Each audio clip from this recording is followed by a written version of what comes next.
Emmanuel silks, M space shopping complex, മേലെ പട്ടാമ്പി.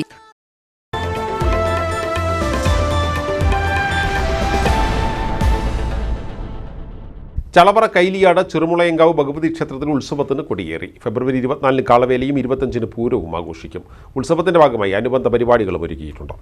ബുധനാഴ്ച ഉച്ചയ്ക്ക് 1 മണിക്കാണ് കൈലിയാട് ചെറുമുളയങ്കാവിൽ ഉത്സവത്തിന് കൊടിയേറിയത്. തന്ത്രി ചേറമ്പറ്റമന മണികണ്ഠൻ പട്ടതിരിപ്പാടിന്റെ കാർമ്മികത്വത്തിൽ കരടിക്കുന്ന് പറയ സമുദായം കൂത്തുമുളയിടാൻ അനുവാദം നൽകിയതോടെയാണ് കൊടിയേറ്റം നടന്നത്. ഫെബ്രുവരി 21 അഞ്ചാം വേലയും 24 കാളവേലയും 25 പൂരവും ആഘോഷിക്കും. കൂത്തു ദിവസങ്ങളിൽ തായമ്പക, ഭക്തിപ്രഭാഷണം, മെഗാഗാനമേള, നാടൻപാട്ട്, ചാക്യാർകൂത്ത്, തിരുവാതിരക്കളി, ഭരതനാട്യം, സോപാന സംഗീതം എന്നീ പരിപാടികളും അരങ്ങേറും. ഫെബ്രുവരി 24 കാളവേല ദിനത്തിൽ രാത്രി 8 ഇരട്ടത്തായമ്പക, തുടർന്ന് കാളവരവ്, കാളപ്രദക്ഷിണം എന്നിവ നടക്കും.